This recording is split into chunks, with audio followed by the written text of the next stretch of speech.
نستعينه ونستغفره ونؤمن به ونتوكل عليه ونعوذ بالله من شرور أنفسنا ومن سيئات أعمالنا من يهد الله فلا مضل له ومن يضلله فلا هادي له ونشهد أن لا إله إلا الله وحده لا شريك له ونشهد أن سيدنا وسندنا وحبيبنا ومولانا محمدا عبده ورسوله أرسله بالحق بشيرا ونذيرا وداعيا إلى الله بإذنه وسراجا منيرا أما بعد فقد قال الله تعالى أعوذ بالله من الشيطان الرجيم بسم الله الرحمن الرحيم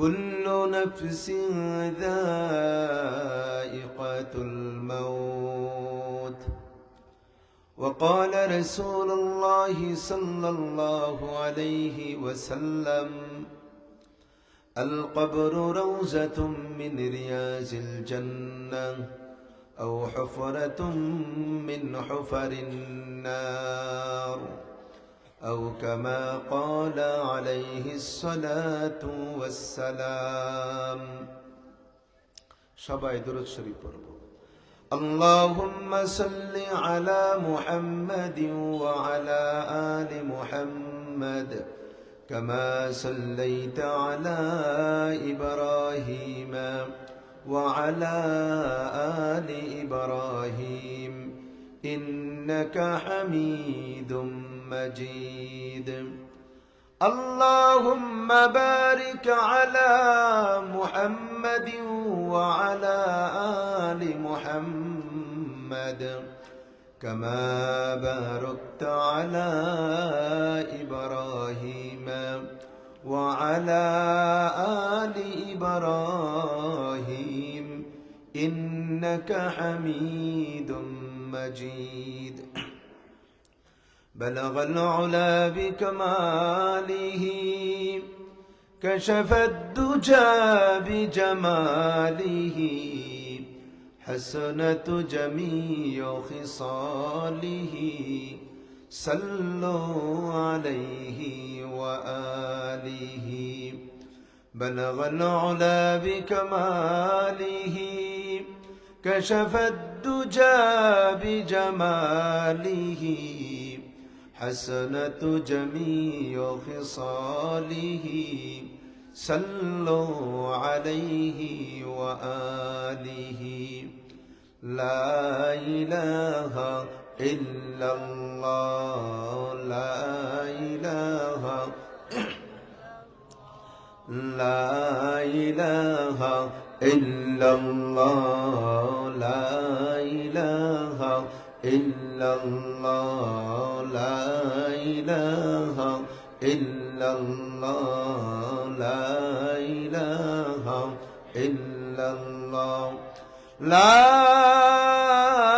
إله إلا الله محمد رسول الله صلى الله عليه وسلم الله الله الله الله الله الله الله الله الله الله الله الله আল্লাহ আল্লাহ আল্লাহ আল্লাহ আল্লাহ আল্লাহ আল্লাহ আল্লাহ আল্লাহ আল্লাহ আল্লাহ আল্লাহ লা ইলাহা ইল্লাল্লাহ মুহাম্মাদুর রাসূলুল্লাহ সাল্লাল্লাহু আলাইহি ওয়াসাল্লাম। লতিফপুর দক্ষিণপাড়া বাইতুল ফালাহ জামে মসজিদের উদ্যোগে আয়োজিত 13তম বার্ষিকী ওয়াজ ও দোয়ার মাহফিলের সম্মানিত আজকের এই মাহফিলের প্রধান আলোচক দারুল উলুম বরুলা মাদ্রাসার সম্মানিত মুহতামিম শাইখুল হাদিস আল্লামা নোমান আহমদ হাফিজাহুল্লাহ। ইনশাআল্লাহ আমি অল্প সময় আলোচনা করার পরে আপনারা মন ভরে আলোচনা যার শুনবেন, আমার অত্যন্ত মহব্বতের ভাই, যিনি চমৎকার আলোচনা করেন, জনাব হযরত মাওলানা মুফতি আবুল কালাম আইয়ুবী সাহেব হাফিজাহুল্লাহ। আলোচনা করেছেন আপনাদের এলাকারই সন্তান, মাশাআল্লাহ চমৎকার আলোচনা করেছেন। আল্লাহ যেন তাকে নেক হায়াত দান করেন, দ্বীনের জন্য কবুল করেন, দ্বীনের দাঈ হিসেবে, দ্বীনের খাদেম হিসাবে, আল্লাহওয়ালা আল্লামা হিসাবে কবুল করেন। সকলে বলে আমিন। মাওলানা কামরুল কায়েস বিন কামাল সাহেব উপস্থিত রয়েছেন, হযরত উলামায়ে কেরাম, মুরব্বিয়ানে এজাম, যুবক বন্ধুরা, পর্দার আড়ালের পর্দানিশী, শ্রদ্ধেয় মা ও বোনেরা, আমি সকলকে অনুরোধ করব, আপনাদের এই লতিফপুর দক্ষিণপাড়া বাইতুল ফালাহ জামে মসজিদের উদ্যোগে 1 বছর পরে আজকের মাহফিল, তাই না? আল্লাহ যদি কবুল করেন আগামী বছর আবারও মাহফিল হবে। গত বছর অনেক আল্লাহর বান্দা মাহফিলের মধ্যে ছিলেন, এই বছর অনেকেই নাই। আবার এই বছর যারা আছেন আগামীতে অনেকেই থাকবেন না, থাকবো না, তাই না? আবার আগামী বছর যারা থাকবে এর পরের বছর অনেকেই থাকবে না। কে থাকবে কে থাকবে না আমরা কি কেউ জানি? হইতে পারে আপনার আমার এই মাহফিল জীবনের শেষ মাহফিল, শেষ মাহফিল। অথচ আজকের এই মাহফিল এত বরকতি মাহফিল, আসলেই আল্লাহ খুশি হয়ে গুনাহ মাফ করে দিবে। যতক্ষণ বসা থাকবো আল্লাহর রহমত আপনার আমার উপরে নাজিল হইতে থাকবে। আকাশের ফেরেশতারা দেখতেছে তারকার ন্যায় ঝলমল করতেছে। যদি বুঝতাম যে এই মজলিসের দাম কত, যদি বুঝতাম একজন আল্লাহর বান্দা এই মুহূর্তে বাড়িতে থাকতে পারতো না, রাস্তাঘাটে থাকতো না, দোকানপাটে থাকতো না, পাগলের মতো দৌড়াইয়া দৌড়াইয়া চলে আসতো। কিন্তু আমরা তো বুঝি না। আল্লাহ যেন আমাদেরকে বুঝ দান করে। জোরে বলি না আমিন, আরো জোরে বলি না আমিন। তবে দোস্ত মনে রাখবেন, সবাই আসবে না, আসতে পারবেও না। সবাই আসবে না, আসতে পারবেও না। কারণ আল্লাহ তো কবুল করতে হবে। আল্লাহ যদি কবুল না করে কোরআন হাদিসের আলোচনা, দামি আলোচনা শুনতে পারবে না। আল্লাহ যাকে কবুল করবেন দূর থেকে চলে আসবে। আল্লাহ আমাদেরকে কবুল করেছেন, আমরা চলে আসছি। আল্লাহ আমাদেরকে পছন্দ করেছেন, আমরা চলে আসছি। আমাদেরকে এখানে কে এনেছেন বলেন তো? সব ক্ষমতার মালিক কে? আসমানের মালিক কে? জমিনের মালিক কে? আপনার আমার মালিক কে? এটা দিল থেকে যদি বলতে পারি, দিল থেকে যদি বলতে পারে সব কিছুর মালিক আল্লাহ, সব ক্ষমতার মালিক আল্লাহ, আমার রব আল্লাহ, যদি দিল থেকে বলতে পারি, আল্লাহ গুনাহ মাফ করে দিবে। এটা ঈমান। এর নাম কি? ঈমান। সবকিছুর মালিক আমাদেরকে এনেছেন, তো শুকরিয়া আদায় করবো কার? দিল থেকে, মন থেকে, হৃদয় উজাড় করে উচ্চ কণ্ঠে সকলে বলি আলহামদুলিল্লাহ। একটু জোরে বলি আলহামদুলিল্লাহ, আরো জোরে বলি না আলহামদুলিল্লাহ। শুকরিয়া আদায় করলে আল্লাহ খুশি হবেন, আল্লাহ গুনাহ মাফ করে দিবেন, নিয়ামত বাড়ায় দিবেন। শুধু একটা জিনিসের দরকার, আল্লাহর শুকরিয়া আদায় করো, আল্লাহর শুকরিয়া আদায় করো। আর কোনো অভাব নাই। একজন পাগল সাইয়্যিদুল আউলিয়া এক পাগল জুন্নুন মিসরি, কি মিসরি? মিশরের এক পাগল জুন্নুন মিসরি। ওনাকে জিজ্ঞাসা করেছেন, ভাই আপনি কেমন আছেন? আলহামদুলিল্লাহ আমি ভালো আছি। আরে আপনি ভালো আছেন মানে? আপনার বাড়ি নাই, ঘর নাই, কেউ নাই, খাবার নাই, কিচ্ছু নাই, আপনি কিভাবে ভালো থাকেন? কই মিয়া, যার মন মতো পুরো পৃথিবীটা চলে সে ভালো থাকবে না তো কে ভালো থাকবে? পাগল কি বলে, কয় যার মন মতো পুরো পৃথিবী চলে সে ভালো থাকবে না তো কে ভালো থাকবে? তার মানে কি আপনার মন মতো পৃথিবী চলে? কয় হ্যাঁ, আমার মন মতো পুরো পৃথিবী চলে। কয় কিভাবে? কয় আরে মিয়া, আল্লাহর মন মতো পুরো পৃথিবী চলে, আর আমি এমন করছি আল্লাহ যেইভাবে চালান ওইভাবেই আমি খুশি আছি। আল্লাহ আমাকে যেইভাবে রাখলেন এইভাবে আমি খুশি, দুনিয়া যেইভাবে রাখলেন এইভাবে আমি খুশি। কেমন জানি আমার মন মতো দুনিয়া চলতেছে। সুবহানাল্লাহ। মানে আল্লাহ যেইভাবে রাখে এইভাবে খুশি, আলহামদুলিল্লাহ। আর কোনো কষ্ট আছে বলেন? আর কোনো কষ্ট আছে? তা আমরা বলতে পারবো না আলহামদুলিল্লাহ? নিয়ামত বাড়াই দিবেন কে? কত বড় আল্লাহর ওলি ছিলেন যার জবান দিয়ে এই কথাটা বের হয়। একজন এসে বলতেছে, হুজুর আপনি আমাদের জন্য একটু দোয়া করেন তো। কারণ সবাই জানে এলাকার সবচেয়ে বড় বুজুর্গ, হুজুর আপনি আমাদের জন্য একটু দোয়া করেন। তা আল্লাহর ওলি বলতেছেন, ঠিক আছে দোয়া করবো তো এখন না, কালকে সকালে। এখন করবেন না কেন? কয় না কালকে সকালে করি। সবাই চলে গেছে। আল্লাহর ওলি হাঁটতে হাঁটতে হাঁটতে হাঁটতে এলাকা ছেড়ে অন্য এলাকায় চলে গেছেন। এলাকা ছেড়ে অন্য এলাকায় চলে গেছেন। অন্য এলাকায় যাওয়ার পর তিনি আল্লাহর কাছে দোয়া করে, আল্লাহ যে এলাকা থেকে আমি আসলাম এই এলাকার সবচেয়ে বড় পাপী মানুষ, সবচেয়ে বড় খারাপ মানুষ এলাকা থেকে বের হয়ে চলে আসছে, আল্লাহ এখন তুমি রহমতের বৃষ্টি দিয়ে দাও। নিজেকে এত ছোট মনে করছে, আল্লাহ সাথে সাথে বৃষ্টি দিয়ে দিছে। জোরে বলতে পারবো না সুবহানাল্লাহ? কেউ বড় না, বড় তো একজন। কে বড়? কে? আর জোরে বড় কে? চিৎকার মেরে শুকরিয়া আদায় করি আলহামদুলিল্লাহ। আর জোরে বলি না আলহামদুলিল্লাহ? জোরে জোরে সুবহানাল্লাহ, লা ইলাহা ইল্লাল্লাহ, আল্লাহু আকবার। আল্লাহর নবীর ঘোষণা, আহাব্বুল কালামি ইলাল্লাহি আরবাউন, সুবহানাল্লাহ, আলহামদুলিল্লাহ, লা ইলাহা ইল্লাল্লাহ, আল্লাহু আকবার। আল্লাহর নবী বলেন, আমার উম্মত চার কালিমা আল্লাহর কাছে বড় পছন্দের, বড় প্রিয়। চারটা কালিমা। বলেন কয়টা কালিমা?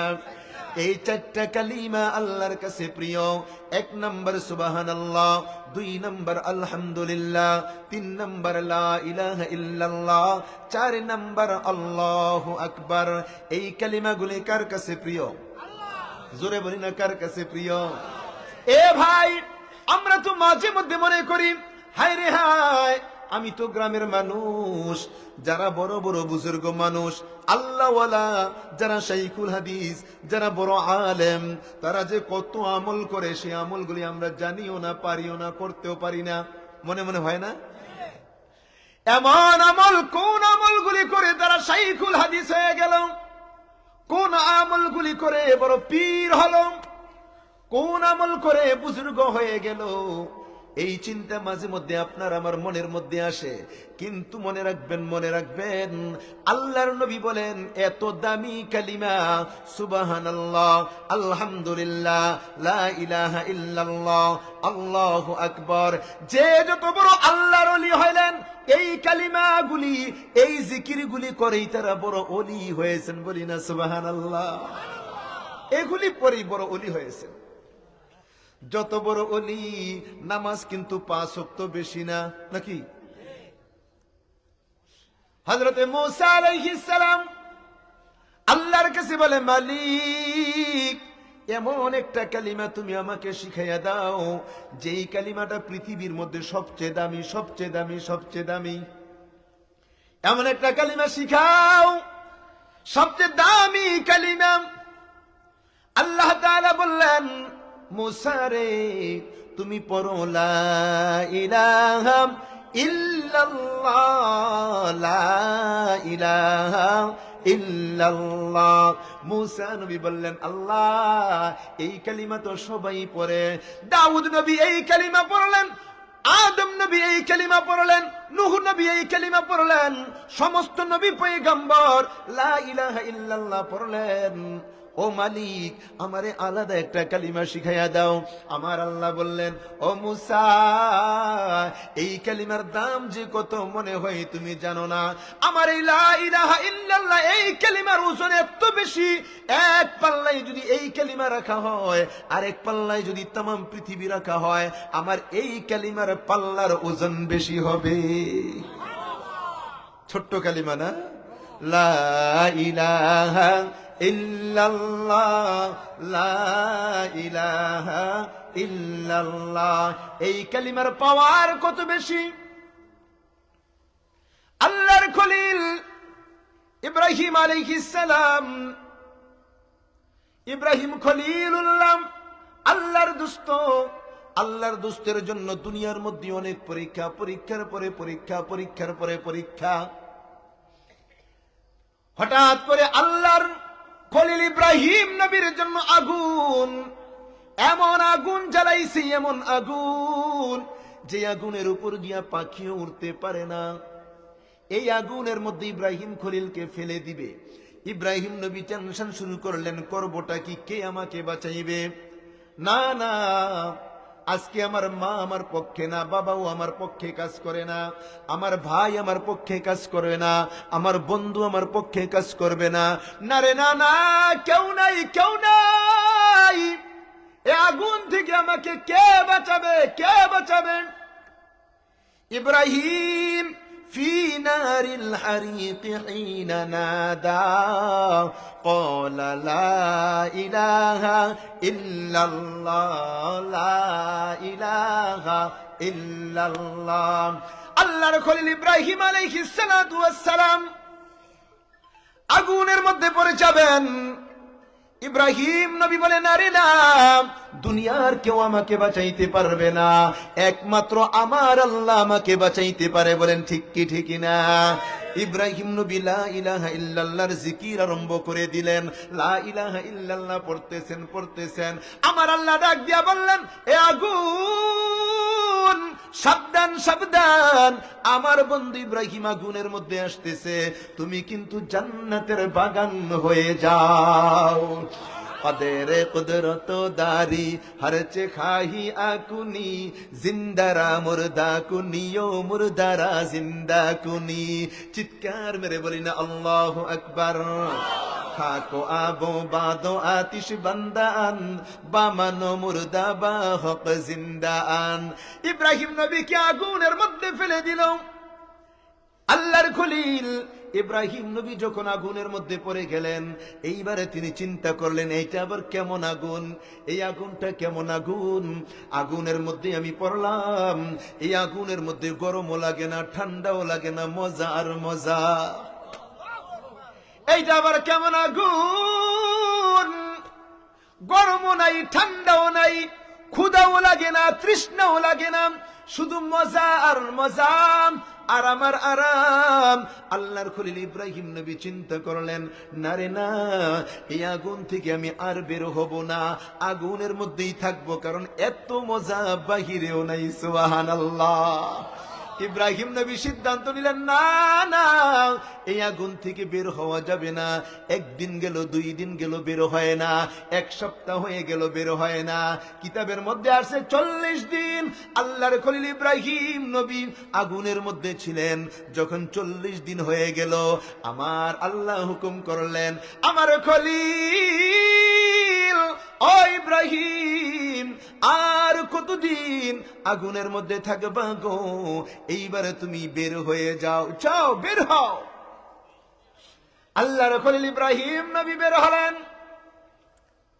তিনি দেখতেছেন নমরুদ তার সাথী বন্ধুদেরকে নিয়ে পরামর্শ বৈঠক বসলো। আর এরা বসে বসে বলে, আমাদের একজন শত্রু ছিল, আমাদের একটা দুশমন, যার নাম ইব্রাহিম। ওই ইব্রাহিমকে আমরা আগুন দিয়া পরে ছাই বানিয়ে দিলাম। ইব্রাহিম নবী পিছন দিক দিয়ে আস্তে করে গেলেন।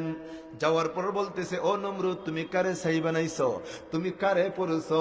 না রে না, মারার ক্ষমতা তোমার নাই, ছাই বানানোর ক্ষমতা তোমার নাই, সব ক্ষমতার মালিক আমার আল্লাহ। ক্ষমতার মালিক, বাঁচানোর মালিক আমার আল্লাহ, মৃত্যু দেওয়ার মালিক আমার আল্লাহ, হায়াত দেওয়ার মালিক আমার আল্লাহ, রিজিক দেওয়ার মালিক আমার আল্লাহ, ইজ্জত দেওয়ার মালিক আমার আল্লাহ, বেজ্জতি করার মালিক আমার, বলি না আমার আল্লাহ। নমরুদ তো পিছনে তাকে আশ্চর্য হয়ে গেল, এত আগুন জ্বালাইলাম, এমন ভাবে আগুন ধরাইলাম, এই আগুনের মধ্যে আমাদের দুশমন ইব্রাহিমকে ফালাইলাম, আগুন বুঝি ইব্রাহিমকেও পড়তে পারলো না। নমরুদ রাগ হয়ে গেল, আগুনকে ধমক দেয়, আগুন, ওই আগুন, ইব্রাহিমকে পড়তে পারলি না? আগুন নমরুদের কথা শুনবে? আগুন কার কথা শোনে? বাতাস কার কথা শোনে? পানি কার কথা শোনে? মাটি কার কথা শোনে? দোস্ত, ভূমিকম্প হয়েছে এমনিতেই না, একজনের ইশারায়। কার ইশারায়? বন্যা হয় কার ইশারায়? কারণ এগুলি আল্লাহর কথা শোনে। যখন এলাকার মধ্যে গুনাহ বেশি হয়ে যায়, গুনাহ বেশি হয়, নাফরমানি বেশি হয়, আল্লাহ কখনো কখনো আগুন পাঠিয়ে দেন, কখনো পানি পাঠান, কখনো বাতাস পাঠান, কখনো ভূমিকম্প পাঠিয়ে দেন। কারণ এগুলি আল্লাহর পুলিশ, আল্লাহর কথা মানে। নমরুদ বলতেছে, আগুন, ইব্রাহিমকে পড়তে পারলি না? আল্লাহর কুদরত। এবার আগুন থেকে আওয়াজ চলে আসছে, সুবহানাল্লাহ। গুফতে আতিশ মান আমানাম আতিশাম, গুফতে আতিশ মান আমানাম আতিশাম, আন্দরাতা তু বিবিনি সাজেশাম। এইবার আগুনটা ডাক দিয়া বলে, ও নমরুদ, তুমি মনে করো আমি আগুন পুরাই? না রে না, আমি আগুনের কোনো ক্ষমতা নাই, আমি পুরতেও পারি না, বাঁচাইতেও পারি না, মারতেও পারি না, আমি যা করি মাওলার হুকুমে করি। ও নমরুদ, আমার আল্লাহ আমি আগুনকে হুকুম করলেন ইব্রাহিম খলিলুল্লাহর জন্য যেন আমি জান্নাতের বাগান হয়ে যাই। আমার আল্লাহর হুকুমে ইব্রাহিম নবীর জন্য আমি জান্নাতের বাগান হয়ে গেলাম। কিন্তু তোমার যদি বিশ্বাস না হয়, এক মুহূর্তের জন্য তুমি আসো, এ নমরুদ, আমি আগুন তোমাকে ছাই করে দিব। সুবহানাল্লাহ। ক্ষমতা কার? জোরে বলি না, ক্ষমতা কার? পাওয়ার হলো লা ইলাহা ইল্লাল্লাহ, লা ইলাহা ইল্লাল্লাহ। ইউসুফ ফি কারিল বীর হিনা নাদা ক্বালা লা ইলাহা ইল্লাল্লাহ, হিনা নাদা ক্বালা লা ইলাহা ইল্লাল্লাহ। আল্লাহর নবী ইউসুফ নবীকে আগুনের মধ্যে ফেলে দিবেন, কুয়ার মধ্যে ফেলে দিবেন।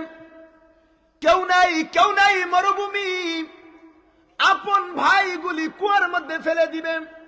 ইউসুফ নবী চিন্তা করলেন, না না, আমাকে বাঁচানোর মতন এই মরুভূমির মধ্যে কেউ নাই। তবে যার কেউ নাই তার আছেন কে? আর জোরে বলি না, তার আছেন কে? ইউসুফ নবী ডাক দিলেন, লা ইলাহা ইল্লাল্লাহ। লা ইলাহা ইল্লাল্লাহর পাওয়ার এত বেশি, আমার আল্লাহ বলতেছে, জিবরাইল যা যা, আমার ইউসুফ কুয়ার মধ্যে পড়ার আগে আগে তোমার কুলের মধ্যে নিয়ে নাও। এই কালিমার দাম কত বেশি, কত বেশি! আল্লাহর নবী বলেন, আমার উম্মত যারা বেশি বেশি লা ইলাহা ইল্লাল্লাহর জিকির করবে, মৃত্যুর সময় আমার আল্লাহ তাদের জবানে জারি করে দিবেন, লা ইলাহা ইল্লাল্লাহু মুহাম্মাদুর রাসূলুল্লাহ সাল্লাল্লাহু আলাইহি ওয়াসাল্লাম। আমরা বেশি বেশি এই জিকিরগুলি করতে পারবো ইনশাআল্লাহ। জোরে বলি না, ইনশাআল্লাহ। সময় পাইলে লা ইলাহা ইল্লাল্লাহ। মুসলমানের সবচেয়ে বড় হাতিয়ার, সবচেয়ে বড় অস্ত্র লা ইলাহা ইল্লাল্লাহ। সবচেয়ে বড় অস্ত্র কি? লা ইলাহা। আলহামদুলিল্লাহ, বলি আলহামদুলিল্লাহ। এ ভাই, আমি আপনাদের সামনে লম্বা আলোচনা করার জন্য কোনো আয়াত নাই, বড় কোন সূরা আমি তেলাওয়াত করি নাই। আমি আপনাদের সামনে ছোট্ট একটা আয়াত তেলাওয়াত করলাম, যে আয়াতটা আপনারা সবাই জানেন, কুল্লু নাফসিন যায়িকাতুল মাউত। প্রত্যেকটা প্রাণীকে মরতে হবে, প্রত্যেকটা প্রাণীকে কবরে যাওয়া লাগবে কি লাগবে না বলেন? মৌতু কাসিন কুল্লু নাসিন শারিবুন, কবরু বাইতিন কুল্লু নাসিন দাখিলুন।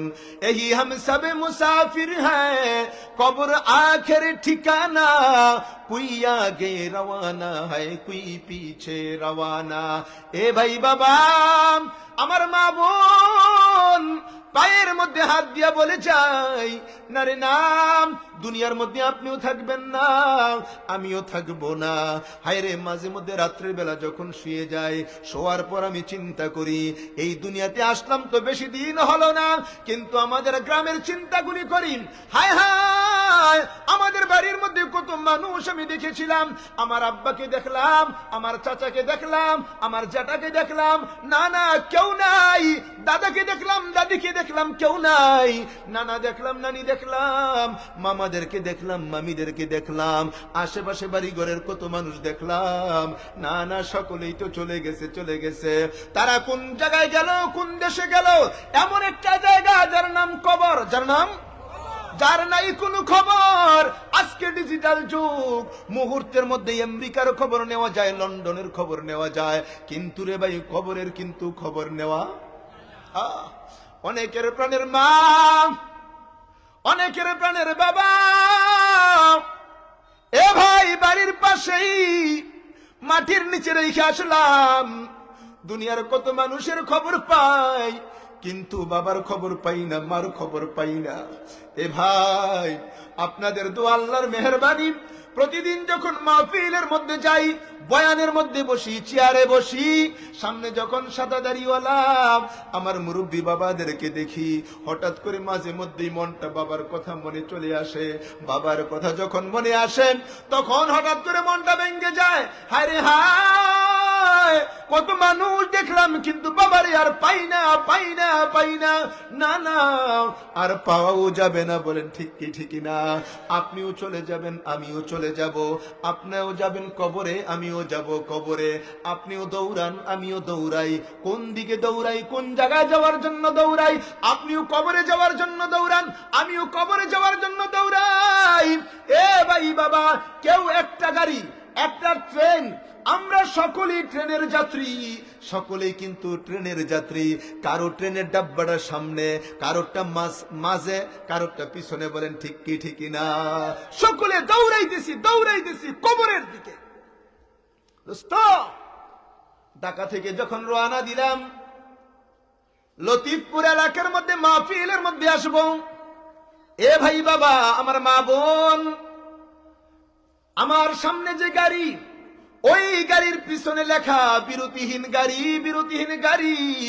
আমি মনে মনে চিন্তা করলাম, না রে না, এই যে গাড়ির পিছনে লেখলো বিরতিহীন, এই গাড়িগুলি বিরতিহীন না, কারণ ঢাকার মধ্যে এগুলি বিরতি নিয়েছিল, আবার গন্তব্যের মধ্যে যাবে, সেখানেও বিরতি নিবে। তবে এই দুনিয়ার মধ্যে কিছু এমন গাড়ি, যেই গাড়িগুলি বিরতিহীন গাড়ি, বিরতিহীন গাড়ি, যেই গাড়ি শুধু চলে আর চলে, বন্ধ হয় না।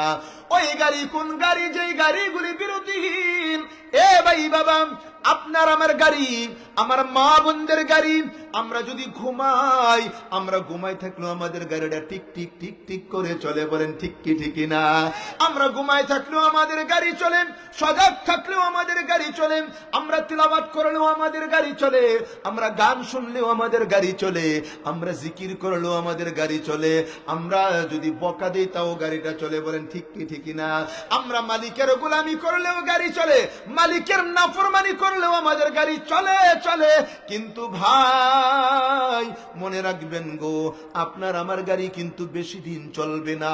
হঠাৎ করে আপনার গাড়িটা থেমে যাবে, আমার গাড়িটাও থেমে যাবে। বলতে পারেন হুজুর, আপনার আমার গাড়িটা থামবে কোন জায়গায়? হ্যাঁ, নবীজি বলেন, ও আমার উম্মত, একটা স্টেশনের মধ্যে গিয়া তোমার আমার গাড়িটা থেমে যাবে, একটা স্টেশনের মধ্যে গিয়া থেমে যাবে, যেই স্টেশনের নাম হলো কবর। স্টেশনের নাম যে স্টেশনের নাম কবর। দয়ার নবী মায়ার নবী বলেন, উম্মত, যে স্টেশনের মধ্যে তোমার আমার সকলের গাড়ি থামবে, যার নাম কবর, ওই কবরটা কেমন হবে তোমরা কি জানো? আল কবরু রাউযাতুম মিন রিয়াজিল জান্নাহ আও হুফরাতুম মিন হুফারিন নার। আল্লাহর নবী বলেন, উম্মত, যেই কবরের মধ্যে তোমার আমার গাড়িটা থামবে, এই কবরটা কারো জন্য হবে জান্নাতের বাগান, আবার কারো জন্য হবে জাহান্নামের আগুনের গর্ত। এরে ভাই বাবা আমার, মা বোন, অল্প দিনের জিন্দেগি আল্লাহ দিয়েছেন করার জন্য বন্দেগি, মালিকের গোলামি করার জন্য আল্লাহ দুনিয়ার মধ্যে পাঠাইলেন। আমি প্রত্যেকের পায়ের মধ্যে হাত দিয়া বলে যাই, এই অল্প জিন্দেগি যদি মালিকের গোলামি করতে পারি, কয়েকটা দিন যদি আল্লাহর হুকুম মানতে পারি, আল্লাহর হুকুম যদি মেনে চলতে পারি, আপনিও যাবেন কবরে, আমিও যাব কবরে। যারা অল্প কয়েকটা দিন আল্লাহর গোলামি করে কবরের মধ্যে যাবে, কবরে যাওয়ার সাথে সাথে আমার আল্লাহ একটা ঘোষণা দিবেন, আমার বন্ধু কবরে চলে আসছে। দুনিয়ায় কয়েকটা দিন মালিকের গোলামি করব, কবরে যাওয়ার সাথে সাথে আল্লাহ বলবেন, আমার বন্ধু চলে আসছে, বন্ধু চলে আসছে। দোস্ত, কয়েকটা দিন, বেশি দিন না, অল্প কয়েকটা দিন, শুধু আল্লাহর হুকুম মেনে চলবো। আল্লাহর হুকুম মানে অনেক কঠিন কাজ না। আল্লাহর হুকুম মানব, আল্লাহর হুকুম মানব, তো আল্লাহ তাআলা আমাদেরকে দুনিয়াতেও ভালো রাখবেন, আখিরাতেও ভালো রাখবেন। আল্লাহর এমন কোন বিধান নাই যেই বিধানটা পালন করলে দুনিয়াতে ক্ষতি হবে, এমন কোন বিধান নাই। নামাজ পড়লে আল্লাহ সুস্থ রাখেন, কিন্তু আমরা সুস্থ থাকার জন্য নামাজ পড়ি না, নামাজ পড়ি আল্লাহর গোলামির জন্য। কিসের জন্য? গোলামির জন্য। নামাজ পড়লে আল্লাহ সুস্থ রাখবেন, মন ভালো রাখবেন, আল্লাহ রিজিকের ফয়সালা করে দিবেন, আল্লাহ দুনিয়াতে শান্তিতে রাখবেন। দোস্ত, সামনে রমজান মাস, আল্লাহর হুকুম, রোজা রাখলে কি হবে জানেন?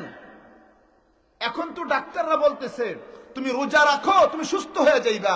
দোস্ত, ডাক্তাররা এতদিন পরে বলে, আমার নবী, আপনার নবী সাইয়্যিদুল আম্বিয়া 1500 বছর আগে বলেছেন, সুমু তাসিহু, তোমরা রোজা রাখো তো সুস্থ থাকবা। রোজা রাখলে কি হয়? সুস্থ থাকে। জিকির করো, জিকির করলে আল্লাহ হার্ট মজবুত রাখে, সুবহানাল্লাহ। তেলাওয়াত করলে হার্ট ভালো থাকে। যত ইবাদত করবে, ইবাদত করলে দুনিয়াও শান্তি, আখিরাতেও শান্তি। ফজর নামাজের সময় উঠবো, ফজর নামাজ পড়বো। ফজর নামাজ যদি আমরা পড়ি, যদি মসজিদে যাই, সুবহ কি হাওয়া, 1000 রুপিয়া কি দাওয়া, সুবহানাল্লাহ। সকালের বাতাসটা যাদের শরীরে লাগবে, 1000 টাকার ঔষধের চেয়ে কম হয়ে যাবে। আপনি 1000 টাকার ওষুধ খাইবেন, এর চেয়ে আরো লাভ হয়ে যাবে আপনি শুধু ফজরের সময় বাতাসটা লাগানোর কারণে। সুবহানাল্লাহ বলবো না? আরে এমন কোন আমল নাই যে আমলের কারণে আপনার ক্ষতি হবে, আমার ক্ষতি হবে। আমল করব, দুনিয়াতেও ফায়দা, আখিরাতেও ফায়দা। দুনিয়াতেও ফায়দা, আখিরাতেও ফায়দা। আর গুনার কাজে দুনিয়াতেও শেষ, আখিরাতেও শেষ। আল্লাহ যেন আমাদেরকে আল্লাহর গোলামি করার তৌফিক দান করেন, বলি না আমিন। গোলামি করবো কার? আল্লাহর নবী সাল্লাল্লাহু আলাইহি ওয়াসাল্লাম, আপনার নবী, আমার নবী। আমি ছোট্ট করে 2টা হাদিস শোনাইবো আপনাদেরকে, কষ্ট হবে নি? নবীর হাদিস শুনতে ভালো লাগবে? নবীর মুহাব্বত যাদের অন্তরে থাকবে, নবীর কথাই ভালো লাগে, নবীর কথা। আর নবীর মুহাব্বত যার অন্তরে থাকবে, স্বপ্নে যুগে সে নবীকে দেখবে। জোরে বলবো না সুবহানাল্লাহ? নবীকে মুহাব্বত করলে স্বপ্নে যুগে যদি আল্লাহ আমাদের নবীকে দেখান, জাহান্নামের আগুন আপনার আমার জন্য হারাম হয়ে যাবে। আপনারা মসজিদের মধ্যে পড়েন কিনা জানি না, এই যে আমার খুতবার পরে আমরা একটা কবিতা পড়ছি, এটা দুরুদ না। জানেন কোন কবিতাটা সবাই মিলে পড়ছি? বলেন তো কোন একটা কবিতা পড়ছি সবাই মিলে? এই যে বালাগাল উলা বিকামালিহি কাশাফাদ দুজা বিজামালিহি হাসনাতু জামিউ খিসালিহি সাল্লু আলাইহি ওয়া আলিহি। এটা দুরুদ, এটা কিন্তু দুরুদ না, একটা কবিতা। ও হুজুর, দুনিয়ার মধ্যে এত কবিতা আছে, কিন্তু সব আলেমরা এই কবিতাটা কেন পড়ে? অদুষ্ট যদিও এটা একটা কবিতা, কিন্তু সবাই পড়ে কারণ আছে। একজন বিশ্ববিখ্যাত কবি যার নাম শেখ সাদি রহমাতুল্লাহি আলাইহি, আল্লাহর ওলি বুজুর্গ, তিনি এত বড় কবি, মুহূর্তের মধ্যে অনেক অনেক কবিতা তিনি লিখতে পারেন। একদিন তিনি তাহাজ্জুদ নামাজ পড়লেন। এইবার মনে মনে চিন্তা করলেন, ফজরের আজান হবে, আমি মসজিদের মধ্যে যাব, গিয়ে মসজিদে ফজরের নামাজ জামাতে আদায় করব। তাহাজ্জুদ নামাজ পড়লেন, দোয়া করলেন। এইবার তাকায় দেখলেন, না না, ফজরের আজানের সময় হয় নাই, কারণ আজকে আল্লাহর ওলি অনেক অনেক আগে উঠে গেলেন, ফজরের আজান হইতে আর অনেক সময় লাগবে। এইবার তিনি চিন্তা করলেন, এখন কি করব, তাহলে এখন কি করব। এইবার তিনি একটা খাতা নিলেন আর একটা কলম নিলেন, আমি এইবার বসে বসে কবিতা লিখব। কি লিখবে? কিন্তু কি কবিতা লিখব? আল্লাহর ওলি সিদ্ধান্ত নিলেন, এই কবির রজনী তাহাজ্জুদ নামাজ পড়লাম, আমি এমন একটা কবিতা লিখব যেই কবিতাটা আল্লাহর নবীর শানের কবিতা। নবীজির শানে একটা কবিতা লিখব, যেই নবী সাইয়্যিদুল আম্বিয়া, ইমামুল আম্বিয়া, খাতামুল আম্বিয়া, রাহমাতুল লিল আলামিন, ওই নবীর শানে আমি একটা কবিতা লিখব। এ ভাই বাবা, আমার মা বোন মনে রাখবেন, কবিতা যদি লিখতে হয় 2 লাইন হইতে হবে, অথবা 4 লাইন, অথবা 6 লাইন, অথবা 8 লাইন। বেজোড় লাইনে হইলে কবিতা হয় না, 1 লাইনে কবিতা হয় না, 3 লাইনে কবিতা হয় না, 5 লাইনে কবিতা হয় না। কবিতা লিখতে হলে জোর লাইন লাগবে। কয় লাইন? জোর 2 লাইন, 4 লাইন, 6 লাইন। আল্লাহর ওলি বসলেন, কবিতা লিখবেন, নবীজির শানে কবিতা লিখবেন। একটা লাইন লিখলেন, বালাগাল উলা বিকামালিহি। দ্বিতীয় লাইনে লিখলেন, কাশাফাদ দুজা বিজামালিহি। তৃতীয় লাইন লিখলেন, হাসনাতু জামিউ খিসালিহি। 3টা লাইন নবীজির শানে লিখলেন। এইবার তিনি 4র্থ লাইন লিখবেন। অনেক চিন্তা করেন, না না, 4র্থ লাইন আর পারেই না। আল্লাহর ওলি শেখ সাদি রহমাতুল্লাহ আলাইহি টেনশনে পড়ে গেলেন, আমি না এত বড় কবি, মুহূর্তের মধ্যে আমি অনেক কবিতা লিখতে পারি, কিন্তু কি হয়ে গেল, আমি 3টা লাইন লিখলাম, আর একটা লাইন কেন পারি না। আল্লাহর ওলি টেনশনে পড়ে গেলেন। এইবার তিনি টেনশন করতে করতে এক পর্যায়ে ঘুমাইয়া গেলেন। কি করলেন? ঘুমাইয়া গেলেন। নবীর নামের কবিতা লিখতে লিখতে ঘুমাইয়া গেলেন। এইবার স্বপ্নে দেখতেছেন, আল্লাহর নবী, দয়ার নবী, রহমতের নবী, বরকতের নবী আয়েশা গেছেন। সুবহানাল্লাহ। আয়েশা বলেন, ও শেখ সাদি, আমি নবীর নামে কবিতা লিখলাম, তুমি 3টা লাইন লিখলা, আরেকটা লাইন তুমি পারো না। তুমি 3টা লাইন বলো, আমি তোমাকে আরেকটা লাইন শোনাইয়া দিব। এইবার শেখ সাদি রহমাতুল্লাহ আলাইহি বললেন, বালাগাল উলা বিকামালিহি, কাশাফাদ দুজা বিজামালিহি, হাসনাতু জামিউ খিসালিহি।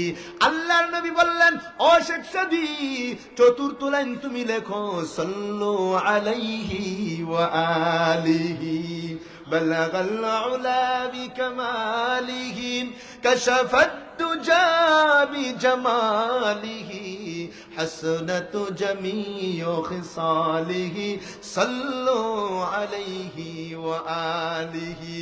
এ ভাই বাবা, বলতেছিলাম, আল্লাহর নবীর মুহাব্বত, আল্লাহর নবীর ইশক যার অন্তরে থাকবে, আমার আল্লাহ ঈমানকে মজবুত করে দিবেন, দুনিয়ার মধ্যেও শান্তি দিবেন, আখিরাতে জান্নাত দিবেন, স্বপ্নে যুগে আমার আল্লাহ নবীকে দেখাই দিবেন। নবীর মুহাব্বত আছে অন্তরে? আছে? বলেন আলহামদুলিল্লাহ। ईमान की हासिल नहीं बे यश्क नबी के, ईमान की हासिल नहीं बे यश्क नबी के, मरने की तमन्ना है मदीना की गली में, जिस खाक पे चलते हैं शाहनशाह दो आलम, ओ चश्मे का सुरमा है मदीना की गली में। चित्कार मेरे बोली ना अल्लाह अकबर। ए भाई बाबा, नबीजिर मोहब्बत যার অন্তরের মধ্যে নাই, তার অন্তরে ঈমান নাই। মক্কার মোহাব্বত, মদিনার মোহাব্বত যার অন্তরে থাকবে, আমার আল্লাহ তাকে কুদরতি ভাবে মক্কা মদিনা নিয়ে যাবেন। আমরা তো মনে করি হায় রে, যদি টাকা থাকতো তো মক্কা চলে যাইতাম, যদি টাকা থাকতো মদিনা চলে যাইতাম। আরে না, মক্কা মদিনা যাইতে হলে নবীজির প্রেম, মক্কা মদিনার প্রেম ভালোবাসা অন্তরে থাকতে হয়। দোস্ত, সময় তো কম, তো বুঝাইতে পারতাম আপনাদেরকে যে নবীর মোহাব্বত, মক্কা মদিনার মোহাব্বত কিভাবে মদিনায় নিয়ে যায়, মক্কায় নিয়ে যায়। ছোট্ট করে বলি, আমি যখন দাওরায়ে হাদিস পড়ি, দাওরায়ে হাদিস বুঝেন তো আপনারা? দাওরায়ে হাদিস যখন পড়ি, ঢাকা মোহাম্মদপুর জামিয়া রহমানিয়া আরাবিয়া মাদ্রাসা, বর্তমান শেখুল হাদিস ইবনে শেখুল হাদিস আল্লামা মামুনুল হক সাহেব যেই মাদ্রাসার উস্তাদ, ওনার বাবা শেখুল হাদিস আল্লামা আজিজুল হক নব্বরাল্লাহু মারকাদা, যেই মাদ্রাসার প্রতিষ্ঠাতা, আমরা ওনার কাছে বুখারী পড়েছি 2002 সালে। আমাদের ক্লাসের মধ্যে একটা ছাত্র, এই ছাত্রটা আপনাদের এই এলাকার মানুষ দেখলেও পছন্দ করবে না, কারণ আপনাদের এলাকায় যত আলেম ওলামা দেখলাম, মাশাআল্লাহ, প্রত্যেকটা আলেম ওলামার চেহারার মধ্যে নূর বাসে। বলুন সুবহানাল্লাহ। আপনাদের মসজিদের ইমাম সাহেব মাশাআল্লাহ কত সুন্দর হাসি দিয়ে কথা বলে, দেখলেই তো পছন্দ হয়। কি কথা ঠিক না নাকি? দেখলেই তো পছন্দ হয়, দেখলেই ভালো লাগে।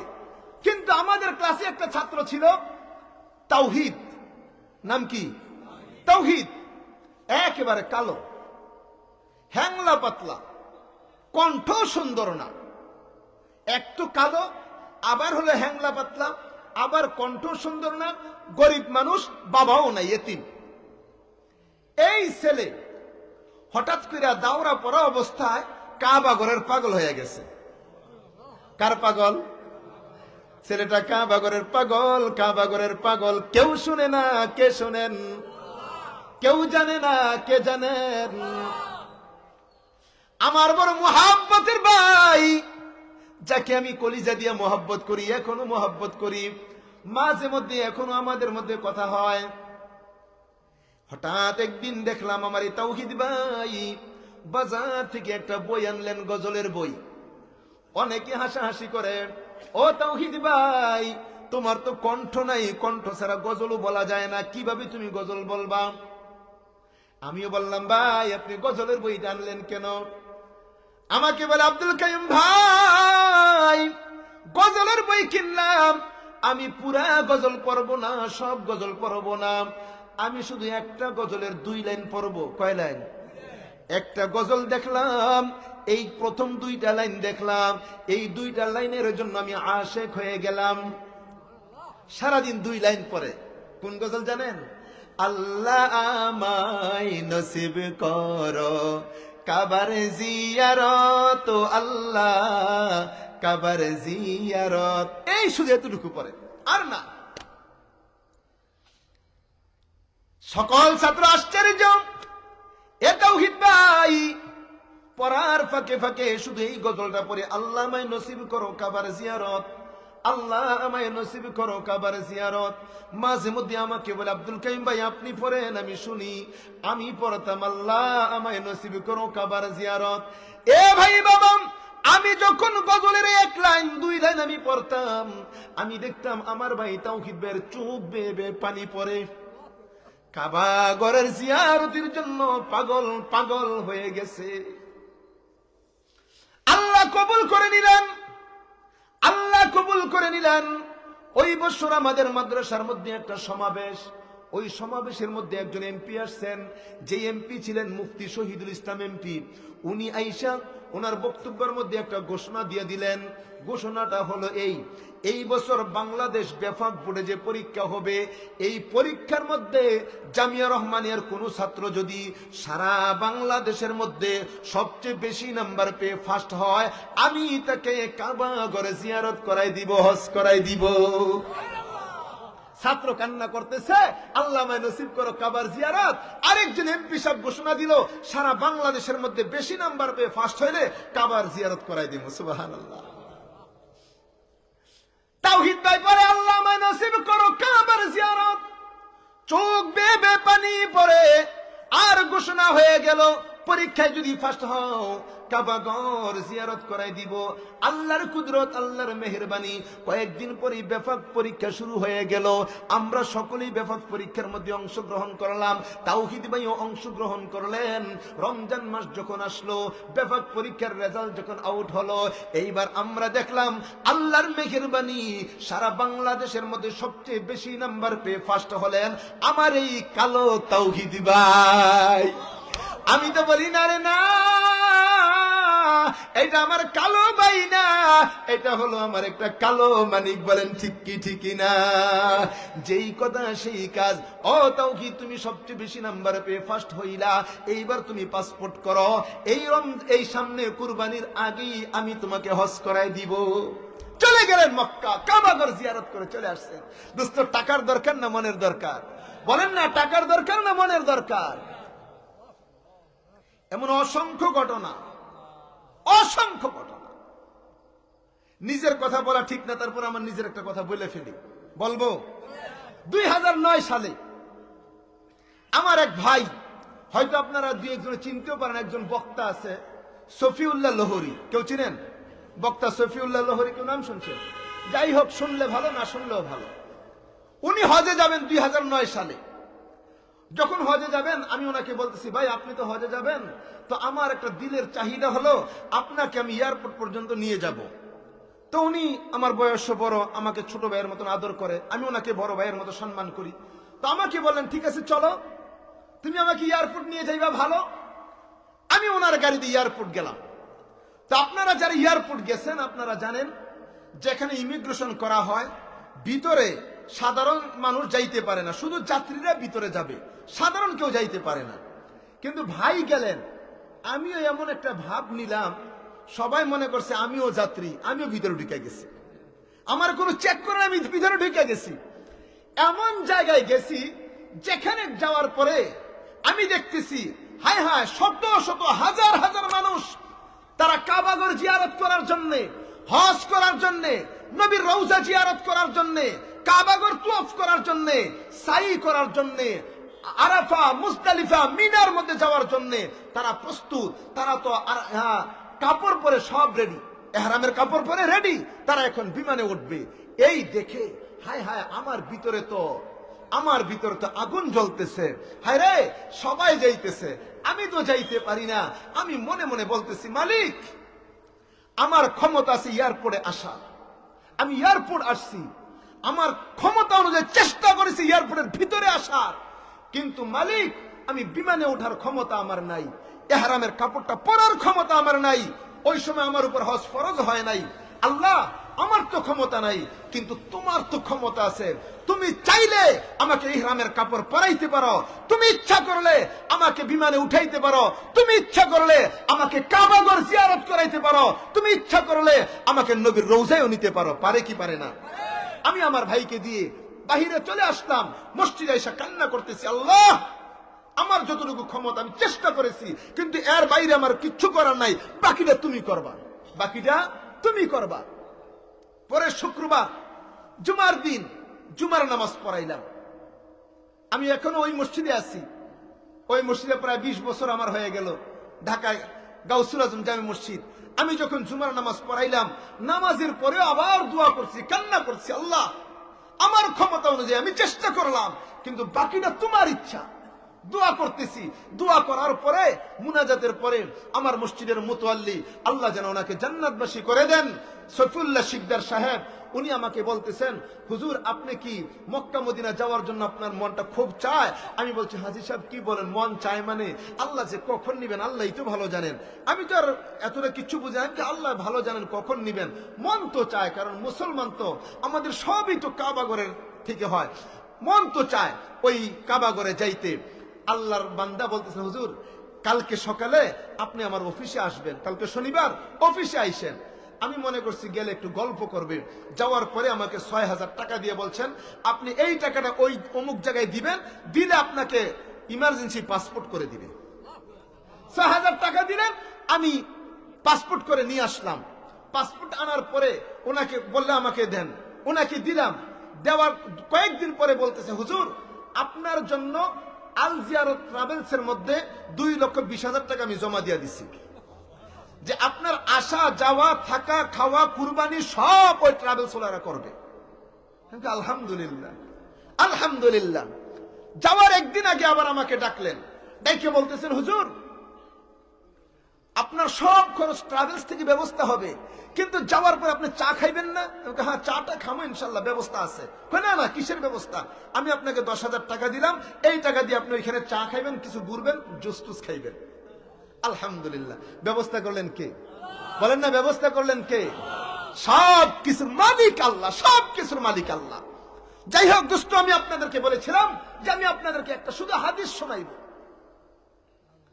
আল্লাহর নবীর এক সাহাবী একদিন তিনি চিন্তা করলেন, আরে আমরা তো সারা রাত ঘুমাই, নবী কি সারা রাত ঘুমায় নাকি কিছু আমল করে? অথচ আমাদের নবী সারা রাত ঘুমাইতেন না, আমল করতেন। সারা রাত তাহাজ্জুদ পড়তেন, পড়তে পড়তে পা গুলি ফুলে যাইত, পা গুলি ফুলে যাইত। সাহাবী নবীর ঘরে যাইবেন, দেখবেন নবীজি কি আমল করেন। আল্লাহর নবীর দরবারে গেলেন, নবীকে বললেন, ওগো নবী, আমার দিলের ইচ্ছা আজকে আমি আপনার ঘরের মেহমান হব, মেহমান। আল্লাহর নবী বলেন, সাহাবী রে, তুমি যদি আমার ঘরের মেহমান হও তাহলে আসো, আমার ঘরের মেহমান হইবা। আল্লাহর নবী আসার নামাজ পড়ার পরে নবীজির সাথে রুমের মধ্যে নিয়ে গেলেন, রাত্রের খাওয়া দাওয়া করাইলেন। নবীজি এক পাশে শুইলেন, সাহাবীকে আরেক পাশে শোয়াইলেন। আল্লাহর নবী চিন্তা করলেন, আমার এই সাহাবী আমার মেহমান, সে যখন ঘুমিয়ে যাবে তখন আমি তাহাজ্জুদ পড়ব। সজাগ থাকা অবস্থায় তাহাজ্জুদ পড়ব না, কারণ সে যদি সজাগ থাকে, আমি যদি তাহাজ্জুদ পড়ি, হইতে পারে তার ঘুমের ডিস্টার্ব হবে, ঘুমের ডিস্টার্ব হবে, তাকে আমি ডিস্টার্ব করব না, কষ্ট দিব না। আল্লাহর নবী অপেক্ষা করলেন কোন সময় সাহাবী ঘুমাইবে। আল্লাহর নবী উঠবেন, তাহাজ্জুদ নামাজ পড়বেন। অল্প সময় পরে নবীজি বুঝতে পারলেন, মনে হয় সাহাবী ঘুমিয়ে গেলেন, মনে হয় সাহাবী ঘুমিয়ে গেলেন। এইবার নবী আস্তে আস্তে করে উঠলেন, কিন্তু সাহাবী তো ঘুমায় না, ঘুমের বান ধরছে। কারণ সাহাবীর উদ্দেশ্য হলো নবী কি আমল করবেন দেখবেন। নবীজি আস্তে আস্তে করে উঠলেন। এইবার নবীজি ইস্তিনজা করবেন, মেসওয়াক করবেন, ওযু করবেন, তাহাজ্জুদ নামাজ পড়বেন।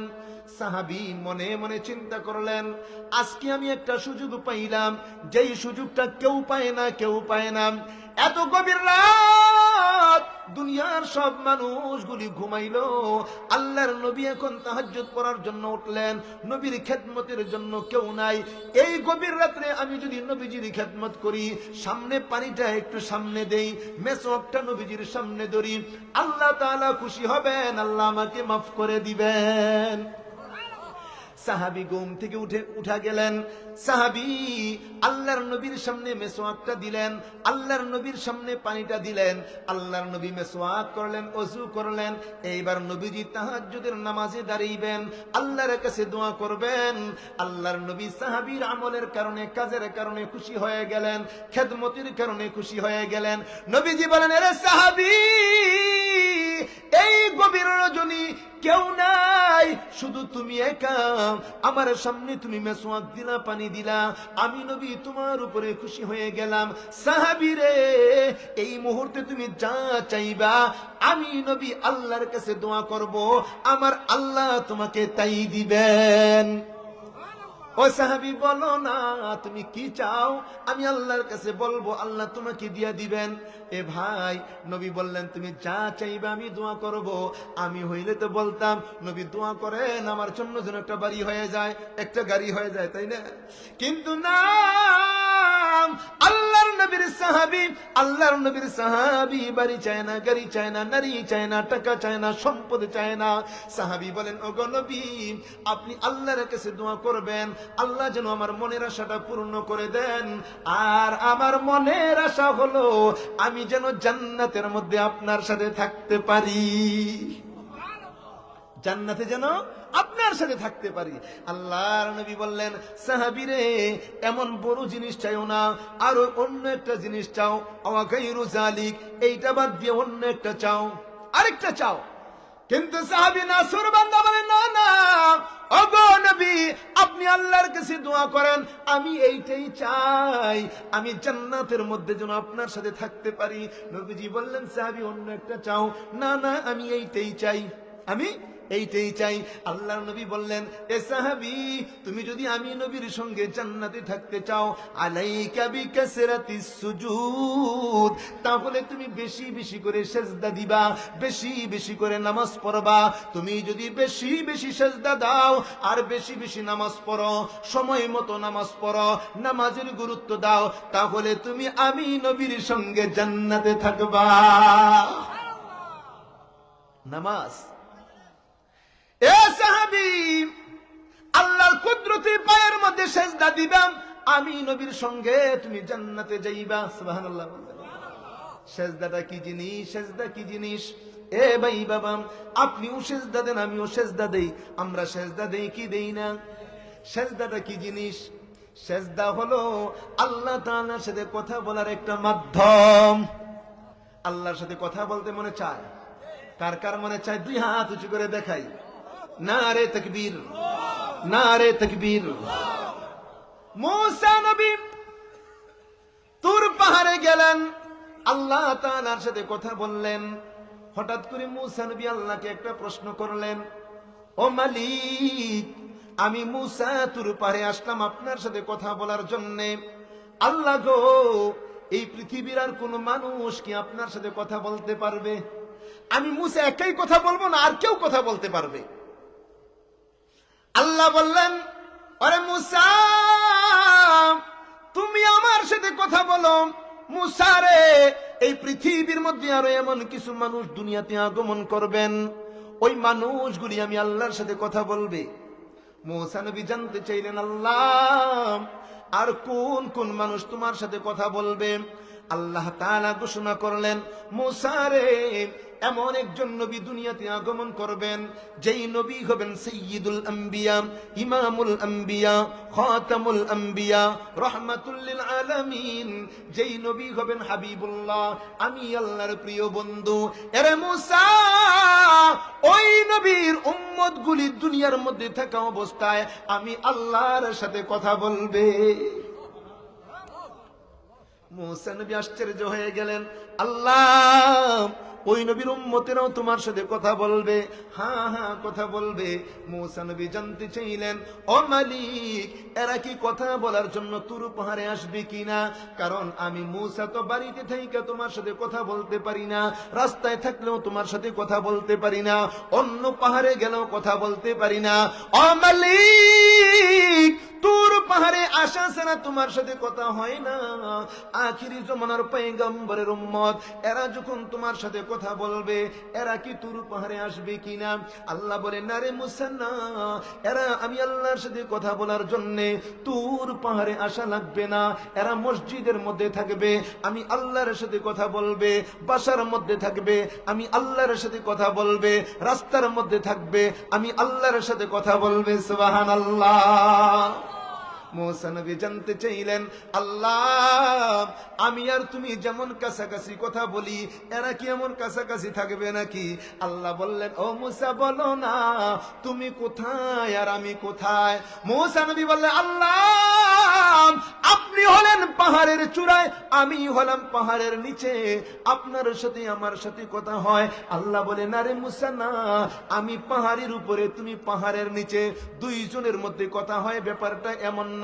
বরং তোমার আর আমার মাঝে একটা নয়, দুইটা নয়, 70,000 পর্দা রয়েছে।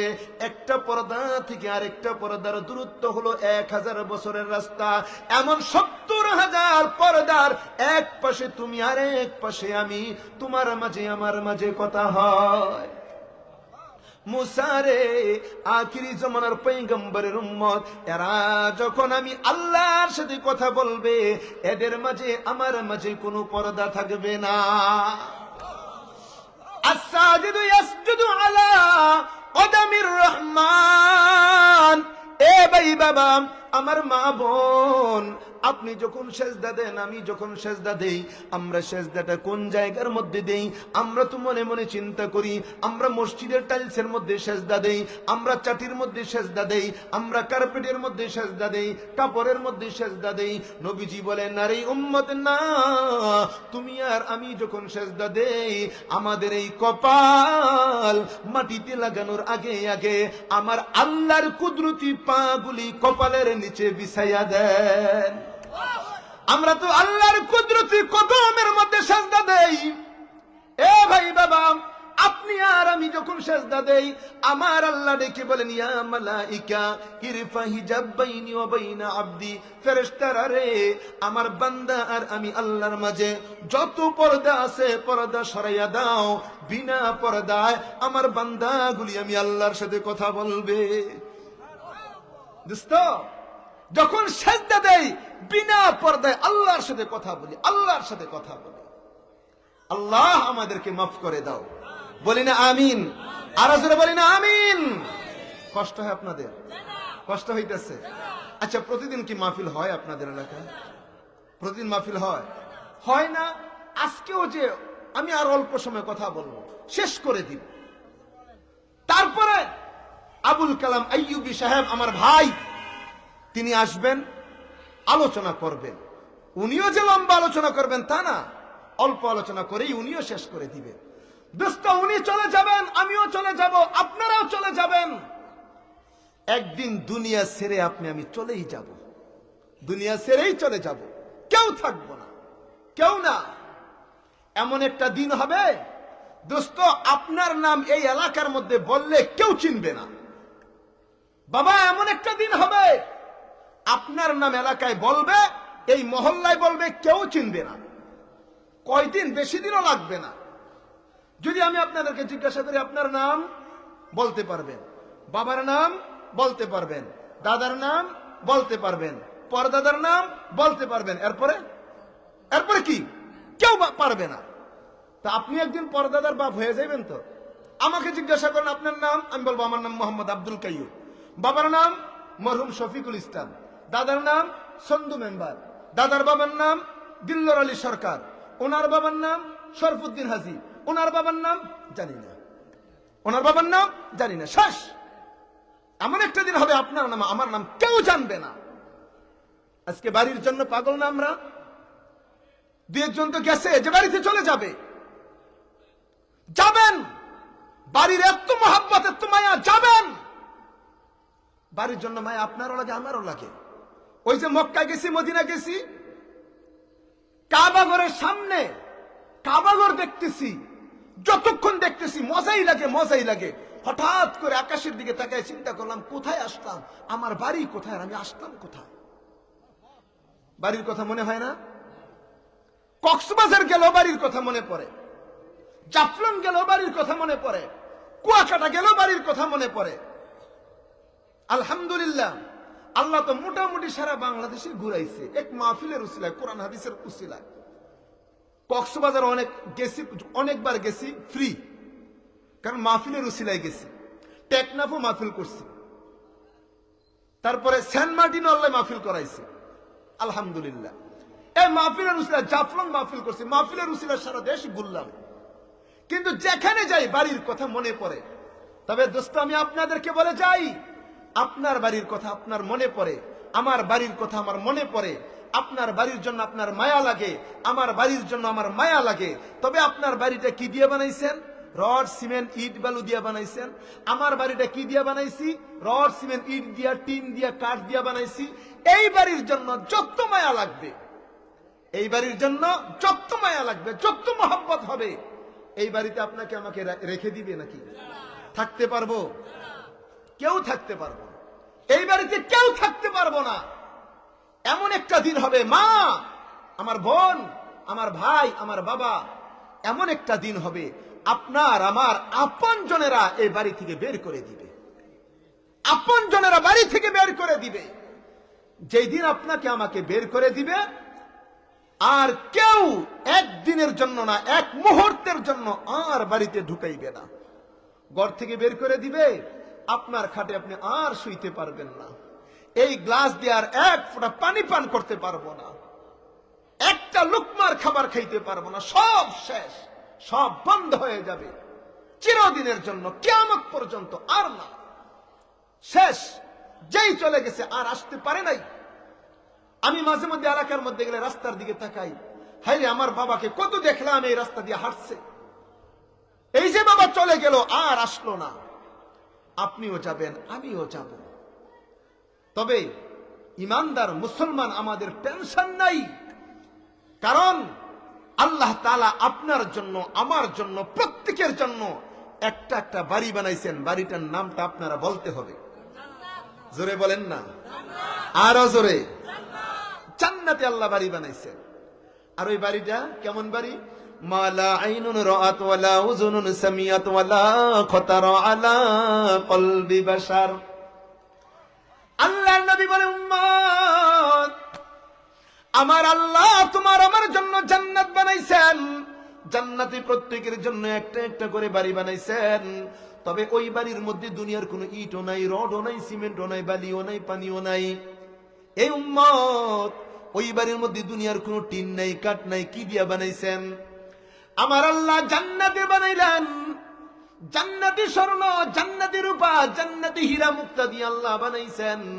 নবীজি বলেন, উম্মত, ওই জান্নাতের একটা ইট যদি আমার আল্লাহ দুনিয়ার মধ্যে পাঠাইতেন, তামাম পৃথিবীটা বিক্রি করে দিলেও একটা ইটের সমান হইতো না। এমন জান্নাতের মধ্যে আল্লাহ তাআলা আপনাকে ঢুকাইবেন, আমাকে ঢুকাইবেন।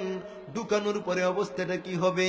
আল্লাহ বলেন, খালিদিনা ফিহা আবাদা।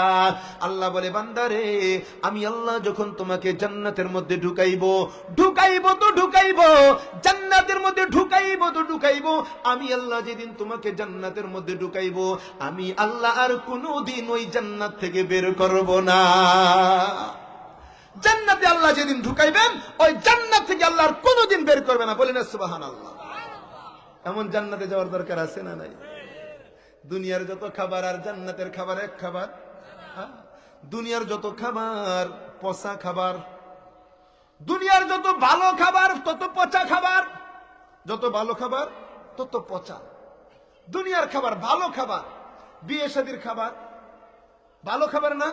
এই এখন উঠেন না ভাই সাহেব, এখন উঠেন না, একটু বসে। দুনিয়ার যত বিয়ে শাদীর খাবার খাওয়ার পরে অর্ধেক অসুস্থ হয়ে যায়, ঠিকই ঠিক না? পেট খারাপ হয়ে যায়।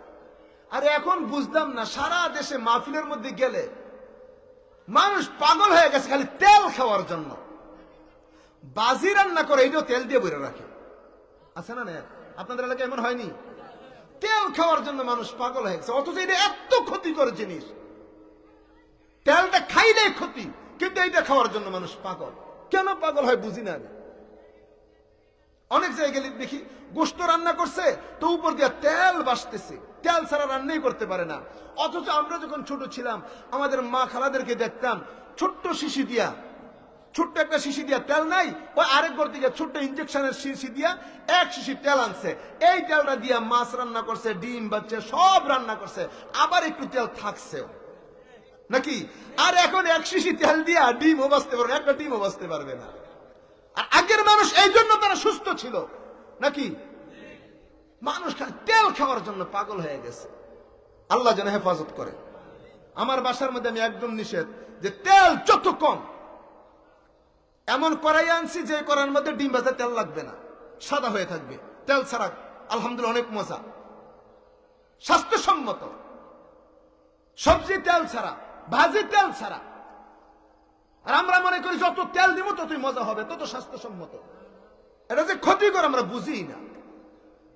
মা বোনরা শুনতেছে না? মা বোনরা আপনার তেল ছাড়া রান্না করবেন, তেল দিবেন একেবারে কম, কারণ এগুলি তো ভালো তেল না, এগুলি মেডিসিন সব, খাইলেই ক্ষতি। দুনিয়ার খাবার যত হবে তত ক্ষতি হবে। আর জান্নাতের খাবারে ক্ষতি আছে? কোনো ক্ষতি আছে? আরে যা চাইবো আল্লাহ তাই দিয়ে দিবেন। সুবহানাল্লাহ। জান্নাতের মধ্যে মজার মজার হাঁটা, মজার মজার চলা। এত সুন্দর জান্নাত, এত সুন্দর জান্নাত। উপর দিয়ে পাখি গুলিয়ে উড়বে, সুন্দর সুন্দর পাখি দেখলেই তো খাইতে মনে চাবে, দেখলে খাইতে মনে চাবে। পাখিটা দেখলাম, খাইতে মনে চাইলো, সাথে সাথে বুনা হয়ে সামনে চলে আসবে। মন চাইছে, বুনা হয়ে সামনে চলে আসছে। খাইতেছেন, এটা কি ওই যে আমাদের এলাকার পচা তেলের বাজা হবে? এই বাজা হবে না, হোটেলের বাজা না, জান্নাতি রান্না করা। মুখে দিলেই তো মজা আর মজা। এক গ্লাস পানির মধ্যে 70 রকমের মজা থাকবে, এক গ্লাস শরবতের মধ্যে 70 রকমের মজা থাকবে। আর আপনি পাখিটা বুনা হয়ে সামনে আসবে, মুখে দিলেই তো মজা আর মজা। খাইবেন? আমরা খাইবো ইনশাল্লাহ, বলি ইনশাল্লাহ। হাতগুলি সামনে রাখবো, খাওয়া শেষ, হাড়গুলি আবার পাখি হয়ে চলে যাবে। খাইলাম, বাথরুমে যাওয়া লাগবে না, প্রস্রাব করা লাগবে না। আরে না, খাওয়ার পর আস্তে একটা ঢেকুর মারবো, ঢেকুর দেওয়ার সাথে সাথে সব হজম হয়ে যাবে। সুবহানাল্লাহ বলেন না? আল্লাহ দিয়ে এমন জান্নাত আপনার আমার জন্য বানাইছে, জান্নাত আল্লাহ আপনার আমার জন্য বানাইছেন।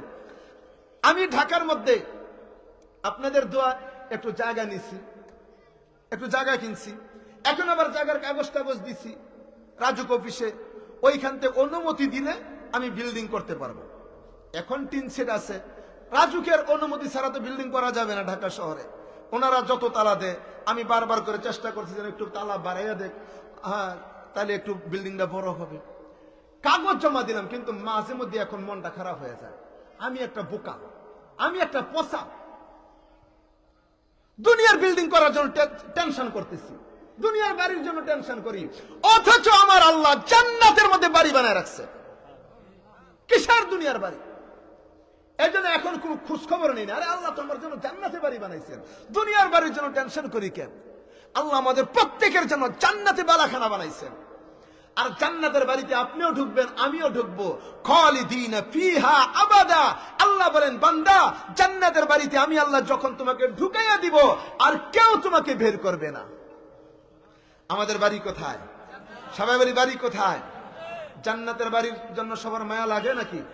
জান্নাতে যাইতে চাই। আজকে আমরা জান্নাতে একটা একটা বাড়ি বানাইবো, পারবো ইনশাআল্লাহ।